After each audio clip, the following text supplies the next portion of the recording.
Hello, everyone. Welcome to the second workshop on medical image processing. Those who were here last week, I'm going to share the GitHub link one more time. Our purpose is, of course, just an introduction. So I have been dealing with medical images for a while. And then from time to time, it's good to go back to basics for myself. I mean, I'm also learning as I'm going through these workshops. And also, if you are into data science or you are in a field related to medicine, and then somehow you want to get into images. Sometimes because we don't start with a new topic, it may look like a very difficult thing. So taking the first step is a big achievement. So the purpose of this workshop is just introducing ourselves or introducing medical images or image processing to ourselves. It's just the first step. So I'm going to share the GitHub link now. In the link, you will have the material from last week as well as the material for this week. And I'm going to be posting here at webinar chat. All right.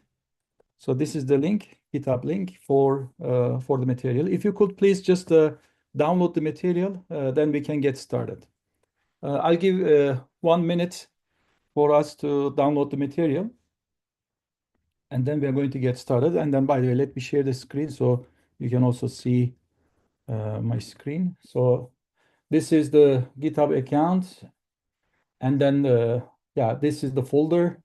They are going to be, so there is a small part left from last week. So I want to go over it very quickly. So then we are going to look at different file types. Basically, we are going to look at TIFF files and then DICOM files, and then briefly JPEG files. And then we'll talk a little bit about denoising. What does denoising mean? What are we doing when we filter an image? So what does that mean? So we can run methods and functions giving us a denoised or filtered image, but what's actually happening? So that's what we're going to look at very briefly. So if you guys are ready, let's get started. I'm going to put this link also here on this file in case someone arrives late. Let me see. We're gonna start from where we left last time. Here is where we left last time. So I'm putting the link here. So in case you are late, so you can see the link here, GitHub account. All right. And then if you have any questions, you can post your questions on Q&A so that I will not miss your question. And then let's get started. So last time we learned about how we can read images. When we read the images, how we can turn them into NumPy arrays, and then how we can plot those images. And then there were some differences the way we read the images. For example, if we use a different, if we use SK image, we are going to be reading the images as RGB images if the images are colorful. And the colorful image has 3 channels. Again, remember this from last week.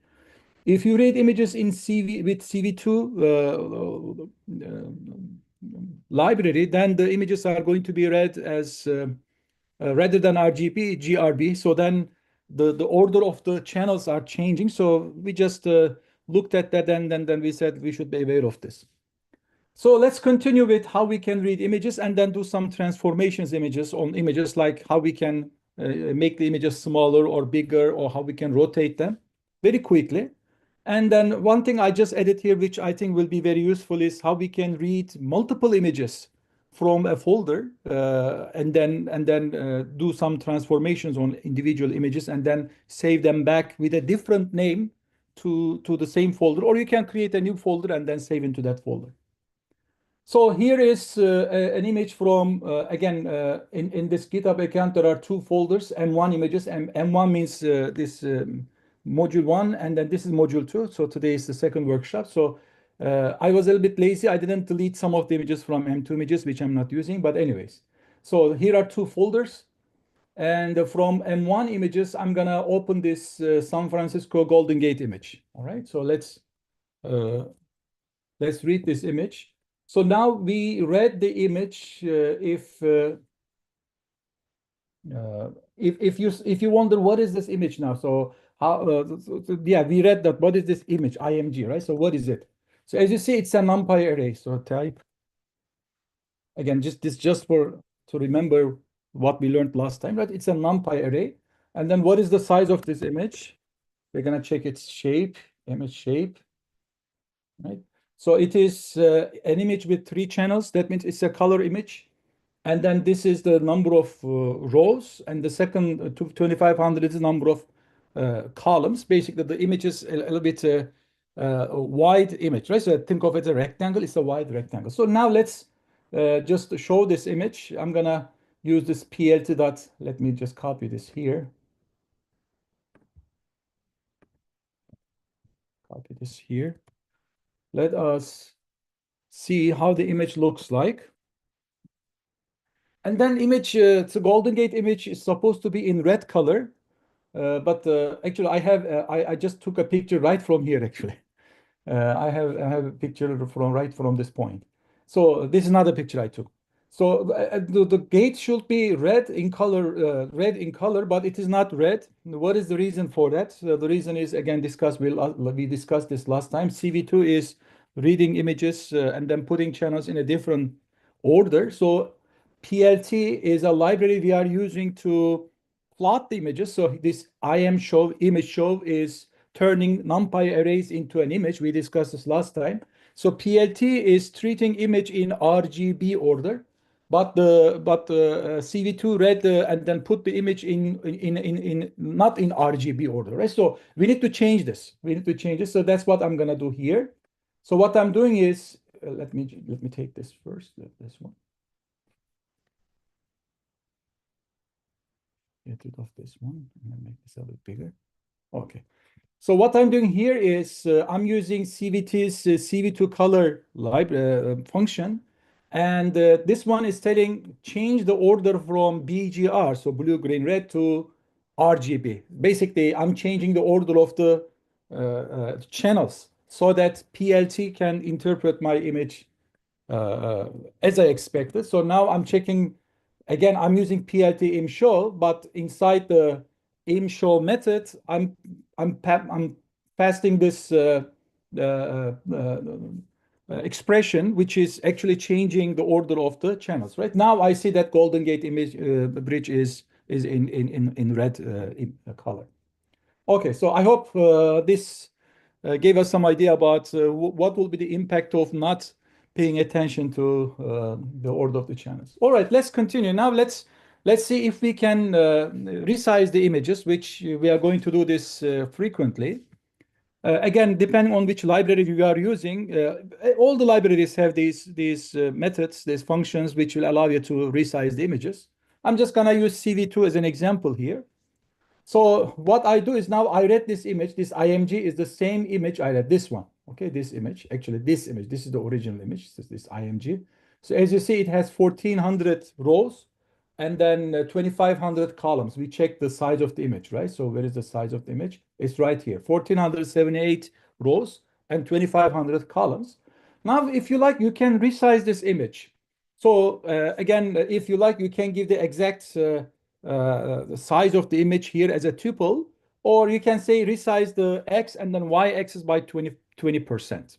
So basically, you are making the image smaller by 20%, and then after you resize it, you are assigning back to IMG. So if you like, let's call this IMG2, so that we are going to keep IMG as the original image. Okay, so we don't want it to change. All right, so let's go step by step. I'm gonna take this away here. Okay, so I'm resizing my image. So this is my original image, and this is the resize scale on x and y axis. Okay, so I saw some postings. So I thought it was, and then this interpolation, I put an explanation here. So this is specifying how the pixel values are going to be calculated when you scale the image down or up. Let me give you just a simple example as an idea, right? So let's say you want to resize the image. One very simple way to resize the image would be if you consider, remember, the images are consisting of pixels. If you consider 2 pixels next to each other, and then if you assume that 2 pixels next to each other in an image are not going to have significant difference, which is a reasonable assumption, right? So when you look at the image, pixels are not going to change drastically from one pixel to another. So they are going to have step by step, their intensity is going to change. So what you can do is, if you want to resize the image, then you can eliminate, let's say if you want to resize the image by 50%, you can eliminate every other pixel. So start from the first pixel, eliminate the second pixel, keep the third pixel, eliminate the fourth pixel. So this way you can just resize your image by 50%. To your eyes, you may not maybe notice the difference between, in terms of clarity, difference between the resized image and the original image, but actually you are taking away. So this is a very simple way of resizing. So here we are telling what kind of a method should be used when we are actually resizing. So the example I gave you is taking away. What if you want to enlarge the image? So what is the good way to, and let's say you want to double the image size. Then in that case, what you can do maybe is between the first and the second pixel, take the average of these two and insert a new pixel in between them, right? So let's say pixel 1 and pixel 2. Let me write it here. Let's say the image is think of it, just take the first row of your image, and then the first pixels are pixel 1 and pixel 2. So one way you can do is you want to enlarge the image size, right?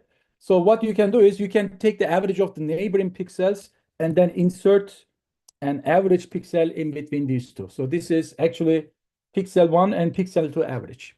And so this is another way of this time enlarging the image. So this is the way we tell how the image is going to be a method. I don't know exact the details of this method, but we are telling, and then if you are particular about how you are actually downsizing or upscaling your images, then you need to pay attention to these methods.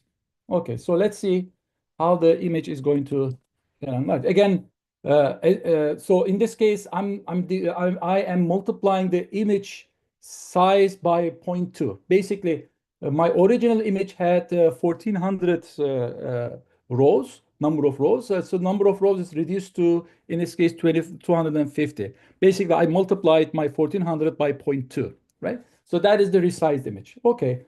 And then if you like, you can write this image back. So here, this was the original image. Its name is SFGG. Now, Golden Gate. Now I'm going to save image 2, which is this resized image, as into this folder. I'm gonna write this image. I'm gonna write this image into this folder with the name of SF underscore GG2. And this is my new image. So let's write this. Okay.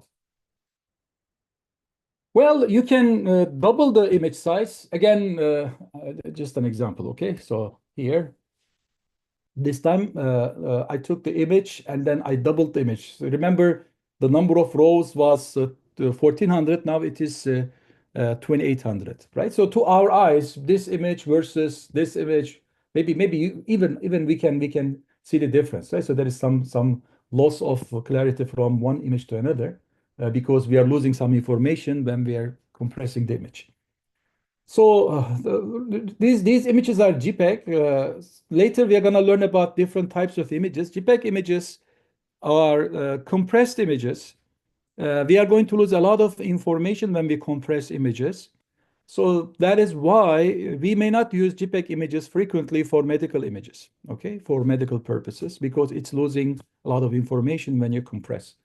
But we can use JPEG images for teaching purposes, right? So, but for medical applications, we may not use JPEG images. We are going to use different image types. Okay, let's continue. So far we learned about SK image. We learned about CV2. Another very useful library we can use is Pillow.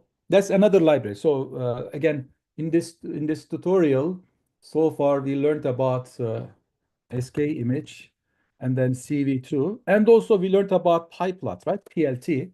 PLT is the alias we are using, which helps us specifically, we use this function, right? To actually show the image. And also we learned about NumPy, right? NP, which is helping us in terms of manipulating the images as arrays, right? NumPy arrays. Now I'm adding another one here, which is PIL. Again, this is the name of the library, which is pillow.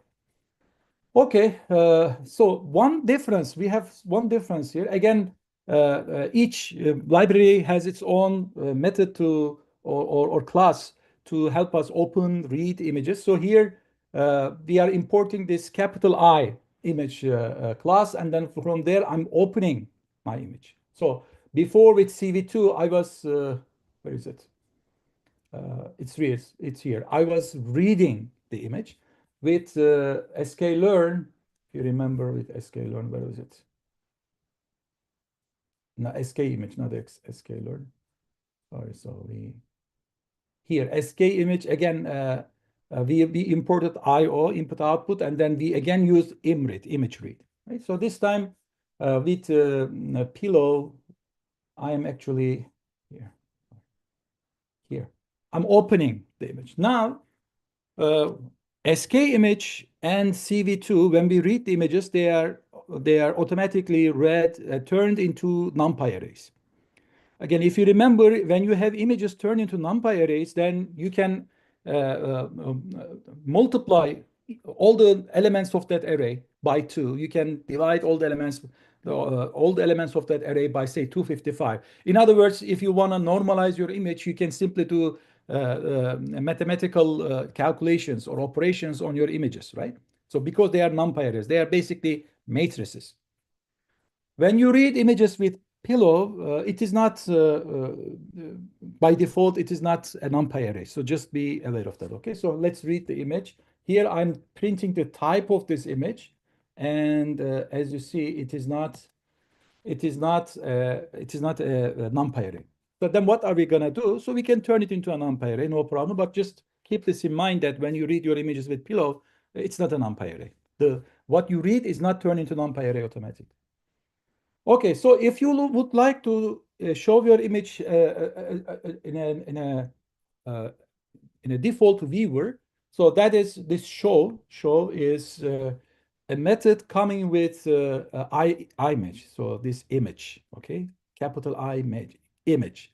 Show comes with that. So because we read our image and then assign it to IMG inherited all the methods, functions coming with image, capital I, image. So show is one of those methods, one of those functions, which helps us to show the image in a default viewer. So I'm gonna run this. You can also run it yourself. And then I see the image. I'm gonna bring it over here. Let me make this a little smaller. Here it is, right? So you can see the image in a separate, so this is the name of the image in a separate window. Okay, let me close this. And then again, if you like, you can use PLT, which we did earlier, and then read the image in your notebook. So here you can see the X and Y exercises. Now, if you want to see what is the format of the image, in this case, I lost the screen to see. Yeah. So I put them in. Let's go step by step, actually. So I would like to see the format. So what is format? Remember, I already read my image, assigned it to IMG variable. Format of the image is JPEG. It's a JPEG image. Okay. And then the next thing is, what is the mode? So what does mode mean? So let's see. So it's a RGB image. So remember with CV2, it was GRB, right? And then what is this? What is the size of this image? Let's see. So we still can print the size of the image, even though we don't have a NumPy array as of now, right? So image is 639 by 639 by 515. So in this case, 515 is, so this may be a little bit confusing. 513, not 15. 513 is number of rows and 639 is number of columns. Remember, for NumPy array, when you check the shape of your NumPy array, the order is different. Right, so these are things that at first is confusing. You may get confused. We may get confused. Just little details that we should be maybe aware of. Okay. Now I want to, before getting into this, now I want to turn this image, which is not a NumPy array, which is not a NumPy array as of now. I want to turn this into a NumPy array, and then let me now check the shape. Okay. So now, as you see, after I change my image into a numpy array, the shape is, you see, 513 is number of rows, 639 is number of columns. And this image has 3 channels. Okay. Now, after I turn this into a numpy array, I can again read, I'm sorry, show it as a picture using IMShow. So these two are not different. Okay. All right. I hope so far you guys are following. Can you please give the link to the notebook? Sure. So this is the GitHub. I will put it here one more time. Right here. I will also post answer to your question, okay?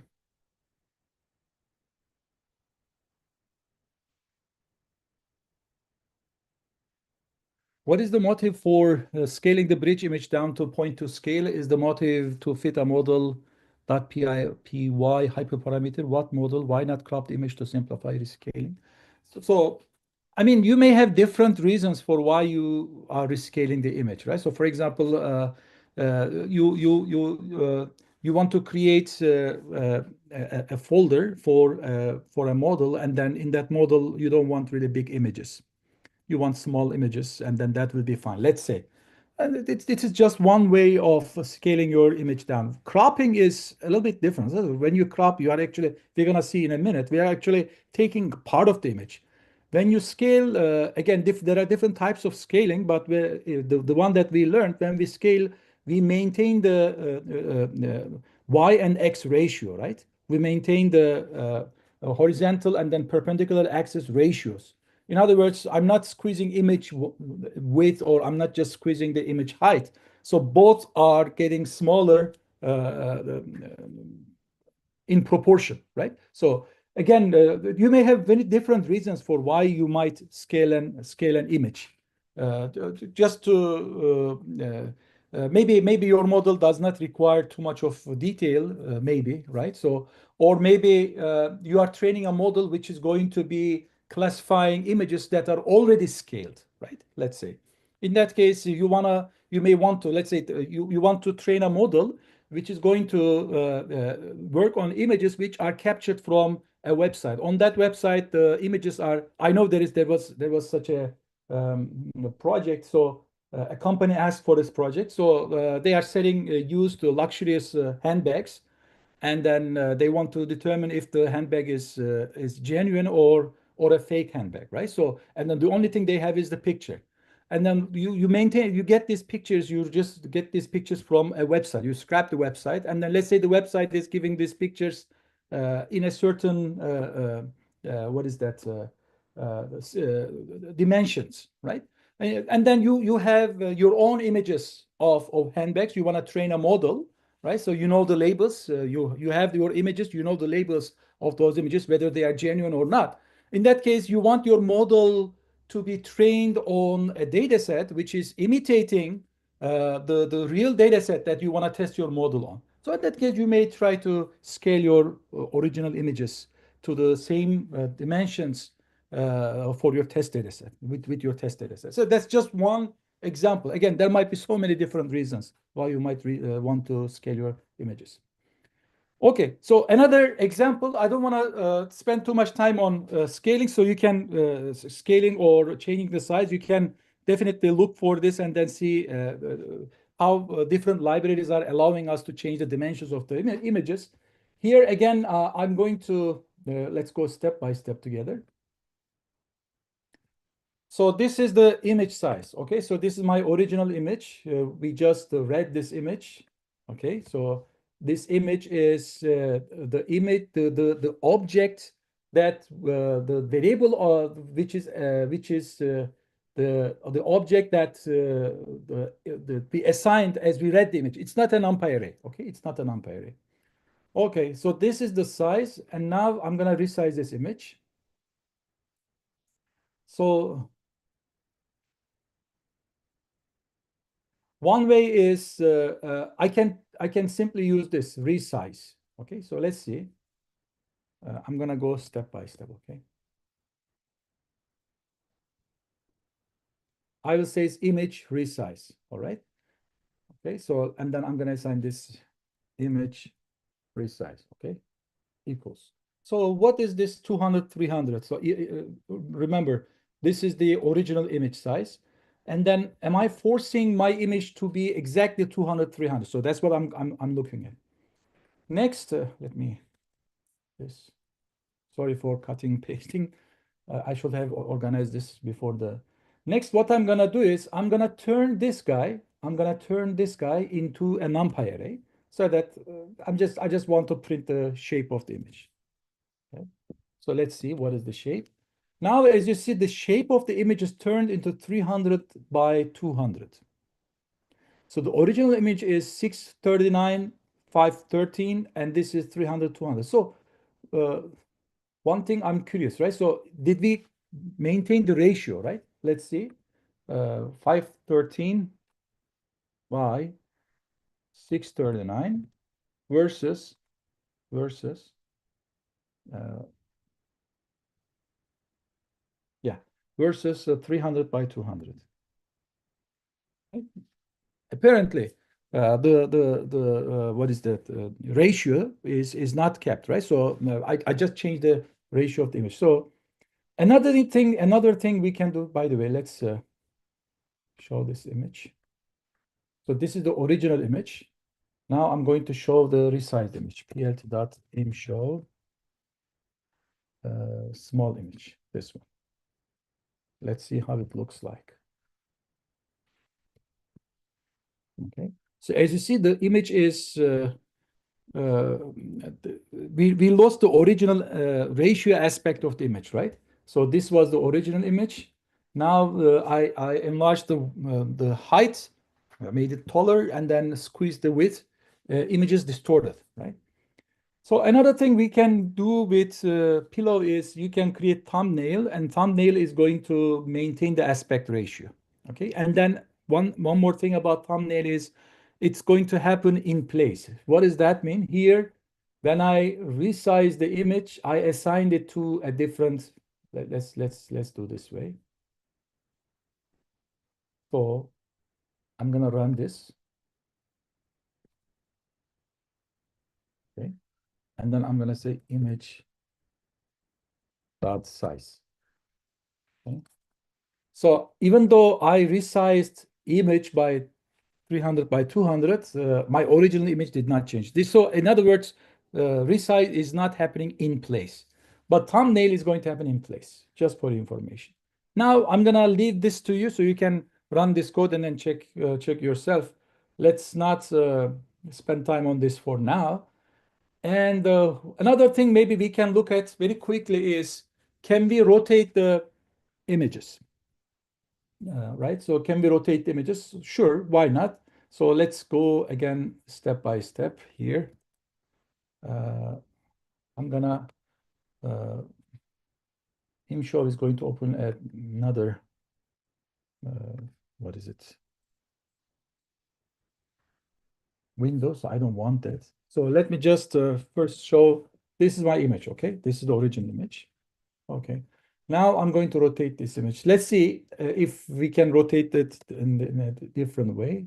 I'm not going to save this. Let me cut this. And then I'm just going to show plt.imshow. Okay. Image underscore 90 rotated, right? So this one. And then img. Now, as you see, my image is rotated 90 degrees. Because image is not very recognizable, you may not notice it at first, but it is rotated 90 degrees, right? Okay, so let's continue with this. Now, here is what I'm gonna do. I'm gonna rotate it 45 degrees. Let's see how it looks like. Okay, I'm gonna rotate it 45 degrees. Take this one away. Here to that ImShow image 45 rotate. Okay, so let's see how it looks like. As you see, my image is rotated, and as you see, the parts of the image which is not fitting into this window, it's actually cut it out, right? So when you rotate, you are rotating the original image by 45 degrees. And the rotated image, if it is not fitting into the current window, the unfitting parts are cut out, right? So, well, if you don't want that, if you want your image rotated and also scaled down to fit on this window, the window is determined by the original, what is it? The original image size, right? This is the original image size. And then here is what we can do. As we rotate, we are also going to say expand is true. And these are simple, maybe details that we may forget, but let us know that this is available so we can always go back and then check. Image 45. Okay. Now, not only my image is rotated by 45 degrees, but also it is scaled down so that it fits into this window. Again, the window size is now, as you see, it is not the original window size. Basically, I expanded the window size. So that's what happened, right? So my image is not scaled down, but I expanded the window size so that my image can fit. I still have the original image actually. All right, let me, if you like, you can take the transpose of the image. Think of image as a matrix and then take the transpose of the image. That you can also try. So this is just trial and error. You can try that one.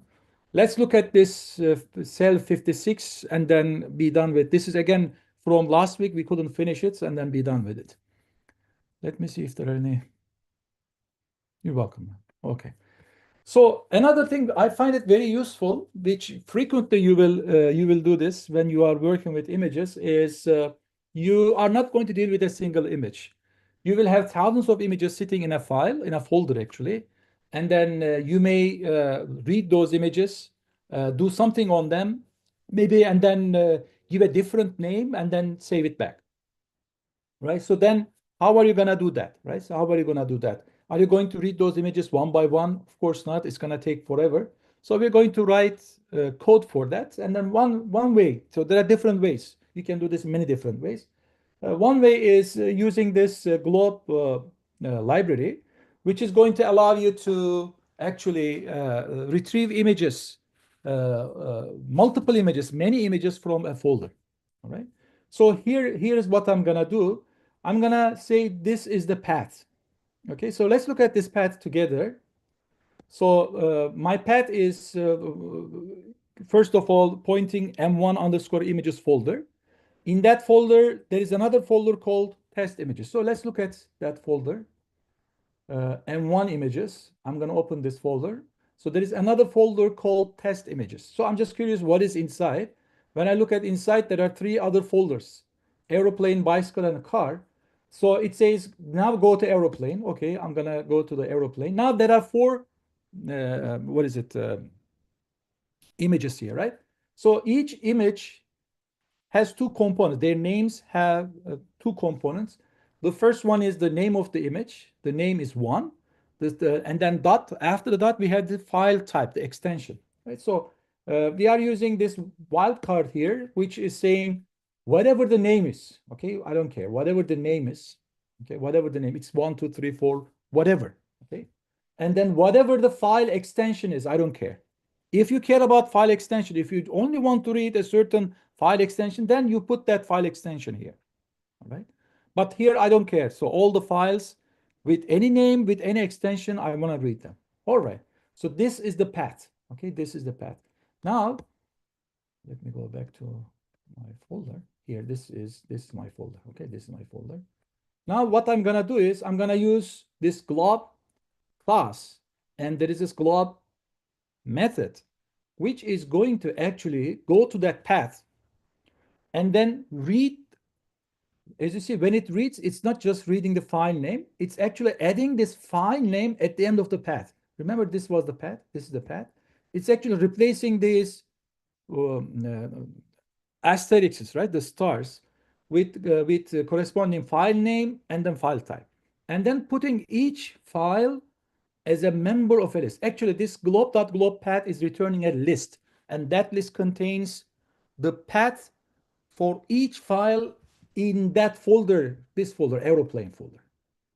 Now, in that folder, we know that there were 4 files, and this is the complete path for the full path name for this file, 1.jpg. Okay.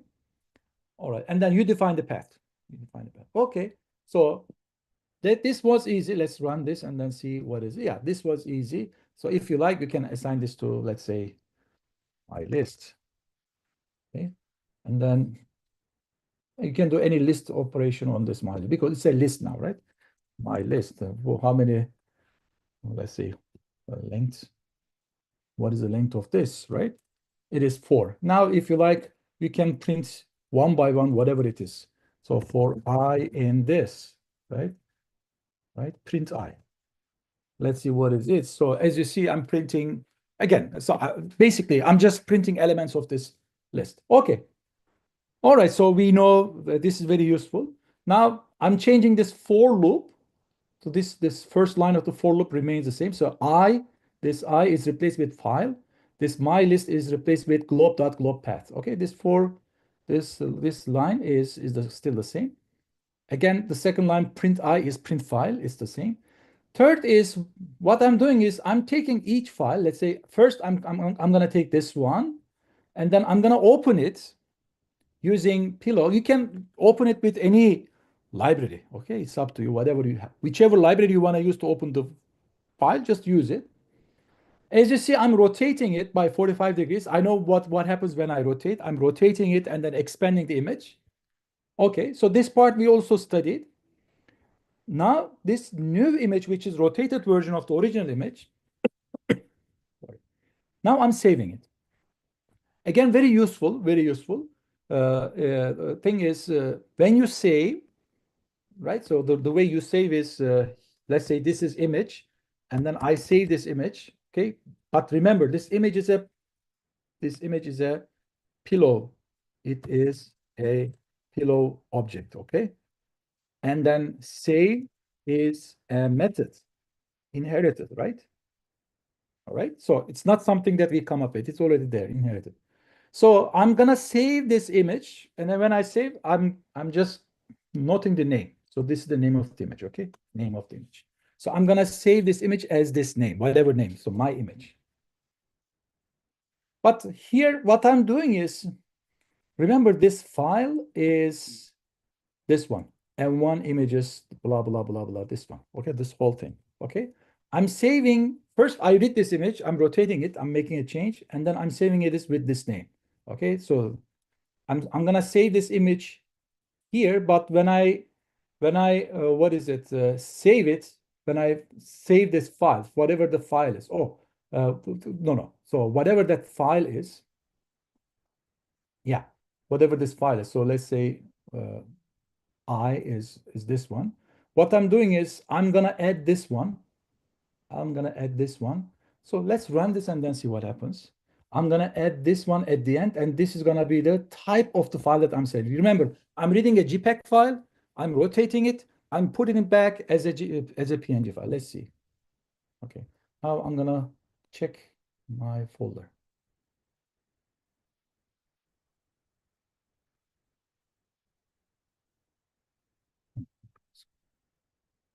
Okay, so you see what happened here, right? So this is 1.jpg. This was file. I just added 1.jpg underscore rotated 45.png. Now PNG is the type of the file, the mode, right? So this is the type of the file, right? So, well, if you like, you can eliminate this .jpg because it's gonna make you confused. You can eliminate that part. That part I leave it to you. So you can add one additional step here. You can add one additional step here to remove that part from file, and then complete it with underscore rotated 45.png. Okay, I think this much is enough. So you can continue. You can do stuff with this code. All right, let's get back to module 2. Module 2. Okay, this is where we are today, all right? Let me see if how we are doing in terms of time. Wow, it's already. So I have another meeting right after this, so I'm gonna stop exactly at 1 in 15 minutes. If we cannot finish, we'll continue next time, all right? Now I'm going to start with this module 2 file types. So there are two main file types I want to talk about, which are very important, right? So we already talked about JPEG file. And then we said JPEG is not a good choice for medical images. So there are very two file types that we frequently use for medical images. But before we get into that, again, I want to give you these links. I already gave them before, these two links, so you can learn more about a lot of things about images actually following these links. The first thing I want to pay attention to is metadata. So when we are saving medical images, it's very important that we are not just saving the image itself. We also save information about that image. So in addition to image itself, so we want to know, let's say, what is this image? It's a CT scan, it's an MRI. What is that image? Maybe the patient's name, maybe the physician's name, maybe the device that took this image, right? The size of the image. So we can have so many different things that we may wonder about the image, and then we want to save as we create the image, right? So this metadata is actually the additional information about that medical image, all right? And it's very useful, very important, all right? So JPEG has metadata, TIFF images have metadata, and then DICOM images definitely have metadata. All right. So let's start with a JPEG image, which we again I picked another image for you from San Francisco downtown. So I'm going to use PIL, and there is a reason for that. There is a reason why I didn't use SK image, why I did not use CV2. There is a reason for that. So let me run this. And if you are confused with image.show, let me run first. It's just going to open another window. So you may hear this. I already opened the image here, this one. Okay, this is San Francisco downtown. Okay, so I just opened the image here. I saw that, oh, that is the image. All right. Now, the next step is what I'm going to do is I'm just curious if this image comes with any metadata. So for JPEG files, uh, as you see, as of now, let me close this. As of now, when I open the image, when I open this image, which is under M2 images folder, that image is, this SF downtown image is saved as a pillow object image, and its name is image. Okay. Now, this pillow object comes with a method called get exif. Okay, so what is that? It actually extracts the metadata coming with the JPEG file. And then this get exif is a method for pillow images. So that's why you can read your images with sklearn, but to get the metadata with get exif, you need to again go back to pillow. Okay, so that's why I chose to use pillow in this case. So let's see, what is this? I'm just curious what this exif data is. So imagine this exif data as a dictionary. Okay, the metadata as a dictionary. So here how it looks like exif data. It's an object. When I just type exif data, it's not printing anything. It just simply says it's an object stored at this address. So what I can do maybe is, can I print the items of this? Again, I don't see anything. I can only read the items in this object. Okay, so again, don't be surprised why I'm not seeing this what is it, uh, dictionary. Why can I not see the items in this dictionary as I see with dictionaries in Python? So don't be surprised. So it's still an object which you need to apply a function to read the items. So here is what we are going to do. We are going to get the tag and the value from each item one by one. Okay, so let's do it. When I run this, what I'm doing is I'm running a loop over these items which are holding the metadata about this JPEG image, and then I'm printing the tag and the value. Tag is the keyword, value is the value. It's a dictionary. Think of it as a dictionary. So Now 282 is something, it means something. I don't know what it is. Probably it is the size of the image, probably about the size of the 283 is something. These are the codes for this value, whatever it is. And then 270 is the description of the image. Now, if you want to know what each of these tags mean, then in that case, I'm going to use another, what is it? From exit tags library, I'm going to use tags class. So again, if there is any exif data, which there is, again, tag ID and value, exif data items, the same. It's the same. So this for loop is the same. The only difference is I'm turning this tag ID at the tag ID part. I'm just going to map it to whatever that ID means. Okay, so here it is.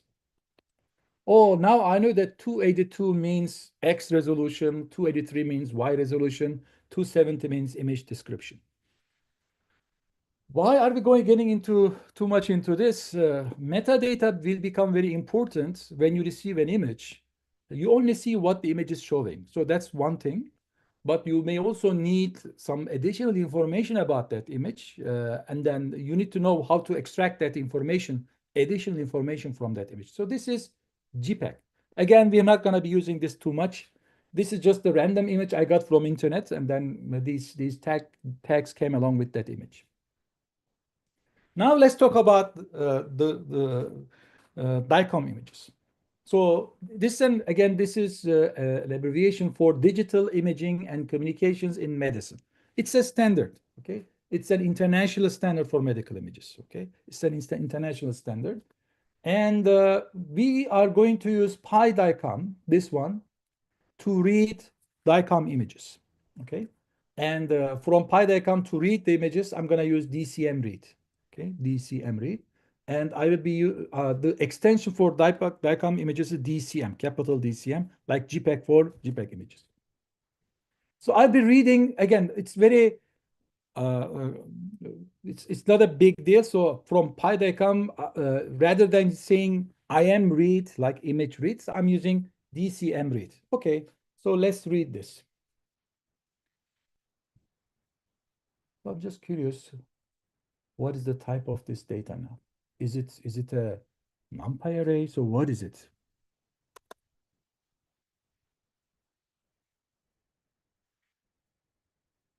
So as you see, this is not a NumPy array. Very similar to pill object, right? So it is still not a NumPy array. We can turn this into a NumPy array. Another thing I'm curious is, yeah, I read this image. So in a moment, we are going to print this image on the screen. But is there any metadata about this image? Okay. So actually, yes, there is a bunch of data coming along with DICOM images. So here I just put a couple of them here. For example, what is the patient's name? Whatever the patient's name. Of course, it is not here. Whatever the ID of the patient, what is the modality of this NMR, and then what is the image type, whichever it is. Okay, what is the image type? Now, if you like, you can turn this image into, now we can get into the turn this image into a NumPy array and then try to see how the image looks like. Okay, so let's do it. I'm going to go step by step. I'm gonna raise this one. This is image array. Now I'm gonna do some interesting stuff on this image. Okay. Before getting into seeing the image, so I'm just curious about what is the type of this now, image array. Now it's a NumPy array. Okay, so what I did is this DICOM data is the DICOM object that I read. So this was my original image. This was my original image. I read that image, assign it to this variable. Now this variable is a DICOM object. It is not a NumPy array yet. And then I can turn it from DICOM data comes with many attributes.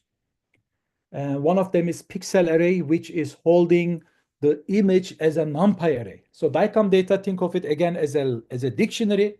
Pixel array is the keyword, and this NumPy array is the value for that keyword. Okay. And now I'm going to plot this image. When I look at this image, I can see there's something, right? But it's not so obvious.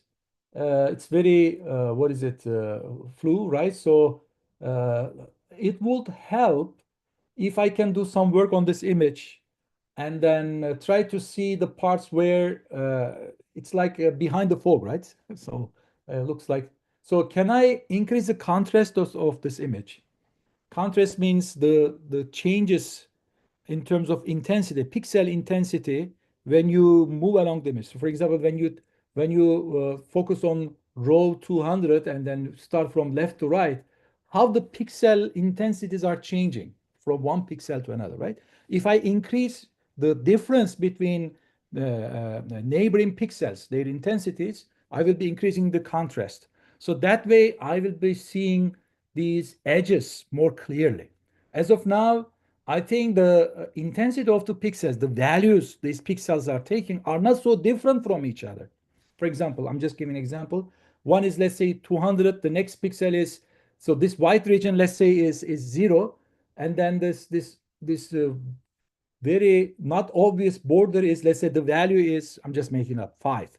0 to 5 is another big jump. There is some jump, not a big jump. And then we barely notice that there is an edge in here. So if I can increase that value a little bit, if I can increase the difference between these two neighboring areas more, then I can see this edge more clearly. Okay, so that's something that I'm thinking when I'm looking at this image. Okay. Another thing is this is a NumPy array, and it consists of values. Remember, in our last class, the images that we studied were taking values from 0 to 255. Remember that? They were unsigned integers taking represented by 8 bits. That is the depth of an image, right? How many bits are used to represent one pixel? That is the depth of the image. Now, the images that we saw before last week were taking values from 0 to 255. Remember that, right? But in this case, I'm checking the image array values, the elements of that array. The minimum is 0, very similar to what we, but the maximum is 2150. So that is the value of an array. So if you would like to, let's see, this image array. So this is the shape. It's a 512 by 512 image, and it's not colored image. And if you want to say, what is it, array? So let's say uh, I want to only get some part of the image here, the array. How can you get this? So let's say from 250, okay, from 250 to 300. So I'm taking the 50 rows, okay, and then I'm gonna take again from, let's say, 130 to 130 to 150, 20 columns. I'm taking 50 rows is too much. It's gonna be too much. 270, sorry. So 250, 250 to 270, and then 130 to 150. So I'm just trying to get numbers corresponding to that part of the image, okay? You see the numbers here, right? You see the numbers. So they are very high. They are not 0, they are not 255, they're very high numbers. So what if I look at the numbers here? So 0 to, let's see, 0 to 27 and 0 to 15.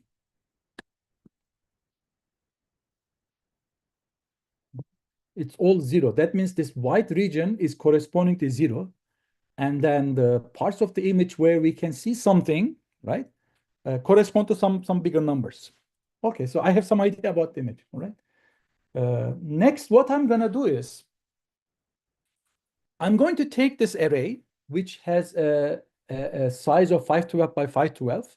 I'm gonna flatten it. Flattening the image means I'm gonna take the first row, and then I'm gonna take second row, put it next to first row. I'm gonna take the third row, put it in next to first, and basically, I'm going to turn this matrix into a very long vector. Okay, so let's do that first. See what is the effect of that image.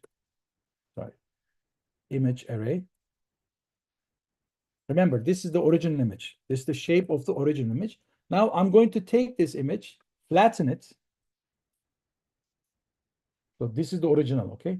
Flatten this and then see the shape. Now you see, I just turned my matrix into a single dimensional array. And this single dimensional array has this many, 262,000. This is basically corresponding to 512 by 512, right? So I just put all the rows next to each other, made the one really long single dimensional array. Okay, why am I doing this? Basically, I'm going to create a histogram of these numbers. Why am I using histogram? I want to know how many zeros, let's say, how many tens, how many fifties I have in my array. But in this case, I'm just going to use 10 bins. Let's see. I'm gonna say bins 100s. Let's see if it's gonna make any difference. Yeah. So here is what I did. I turned my image, I flattened my image, and you see what happens when you flatten the image. And then all these numbers in this image, like 262,000 numbers, I am going to put them into 100 bins. So how am I going to create these 100 bins? Again, you can study how you can create a histogram. But basically what we do is between the smallest number, what was the smallest number? 0. The biggest number, 2150. Between these two values, I'm going to divide the range of these in between these two values into 100 intervals. And then I'm pushing each of these numbers into the corresponding interval. Let's say this 0 is corresponding to between 0 and 200, right? If I have a value like 1000, it's going to be pushed into the bin corresponding to, let's say, between 1000 and 1200. So basically, I'm going to record each of these numbers. I'm going to push them into a bin, and then that bin is holding the interval, which includes these numbers. Okay. And then I am plotting this histogram. So if you are curious about what is bins in here, this is the bins, guys, okay? So I have 100 bins. So these are the starting points of the bins. Okay, for example, the last bin is 2150. The first bin is beginning from 0 all the way to 21.5. Anyways, this is too much detail. Let's look at this histogram. What I notice here is I have a lot of zeros.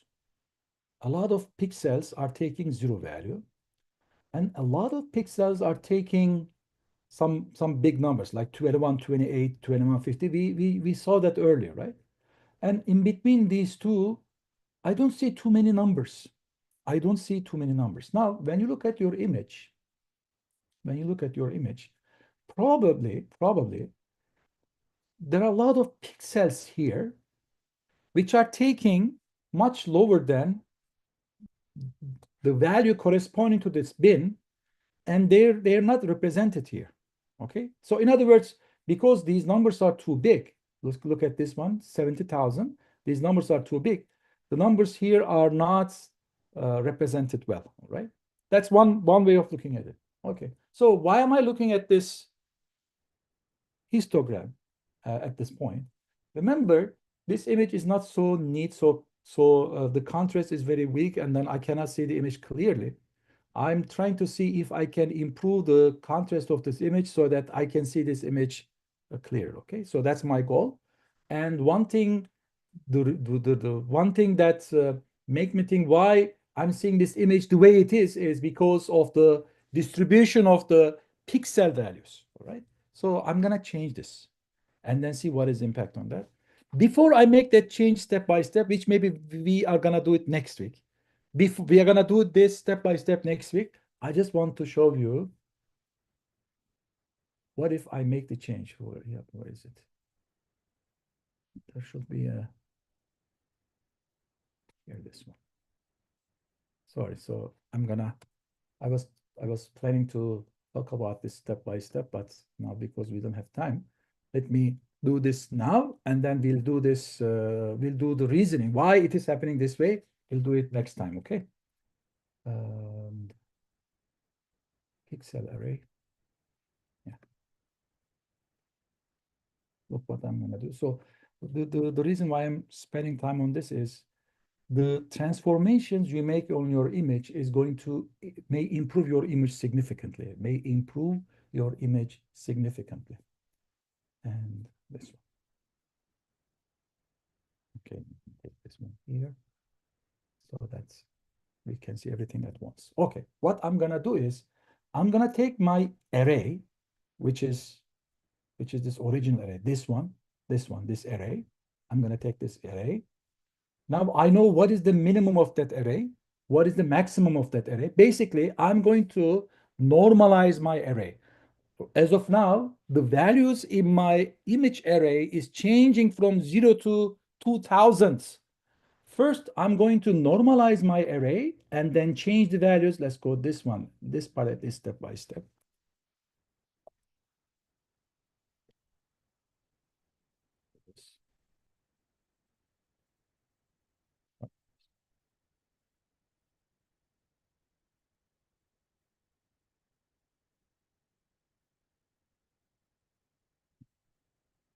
Another meeting, so that's why I'm a bit clumsy now. Okay, so let's go step by step. This part. I hope you guys are with me. Let's do this together. So this is my original array. I am normalizing my array. Look, after I normalize, let's see what is the minimum value. Not gonna change. Minimum will be still 0. Look, this is the normalized array. And this is again the normalized array. Array's maximum value. Okay, maximum. And this is the minimum. Let's see. You see, my minimum value is 0. My maximum value is 1. What was it earlier? The earlier minimum was 0. Maximum was 250. Actually, I just squeezed my numbers from 2150. I scaled everything down in between 0 and 1. That's what I did here. Okay. Okay. Next, we covered this last week. This one. What I'm doing is then I'm multiplying. And by the way, if you wonder how my pixel arrays look like, let's look at, again, similarly like this one. Okay. I'm just curious what happened to that part where we were seeing really big numbers. This is pixel array. Pixel array. Let's say this is from 220 to 227. And this is 110 to 115. Okay, I'm just looking. You see, the numbers are now very big numbers. They are between 0 and 1. They are decimals, right? Between 0 and 1. All my numbers as of now are between 0. Now, what I'm going to do is I'm going to multiply these numbers by 255 and then turn them into unsigned integers. Remember, we did this last time. I told you at the time, you are going to do this frequently. I told you at the time, right? Last week. You are going to change how you represent your pixel values frequently. Okay, so in this case, I first downscaled all my pixel values to between 0 and 1. Next, I multiplied each and every number by 255. Now my numbers are between 0 and 255. Okay, and then I turned them into integers. Now let's see how the same values, these guys, how they look like. Okay, here. Let's see. Now, as you see, these numbers are turned into integers. So there is a reason for that, because the next one, which is equalize histogram, equalize hist, which is a function from CV2, is working with integers from 0 to 255. That's why I did this transformation. Next, I'm going to turn this pixel array, which is now taking values from 0 to 255, which is the transformed version of my image, which was originally image array, a NumPy array, which was taking values from 0 to 2150. Okay, you are with me. You are with my own. Next, I'm going to run this equalize hist on this transformed array, and then here is what I get. Okay, so you see this very simple transformation on my image, right? So look at this original image. Look at this original image, and look how much I can see more, right? By looking at this, by simply changing the contrast. Now, what happened here? What happened here? Can we understand what really happened here? I try to make this step by step for you, but I don't have time now. I'm gonna continue from where we left next time. Okay, so what are we gonna do next time? First, we're gonna go over this. Then I will spend some time on TIFF images, okay? And then next thing is I'm going to work on denoising, how we can actually filter our images so that we can reduce the noise. All right. So I don't know if we will have time to get into 3D images, but maybe that will be a topic of another workshop. I have to stop here. Thank you so much for listening. I already shared the documents with you. Uh, yeah. Yeah, Dr. Neg. So if you could please send me an email here. Thank you. All right. Thank you, guys. Thank you for listening. I'll see you next week. Okay. Make the same time next week.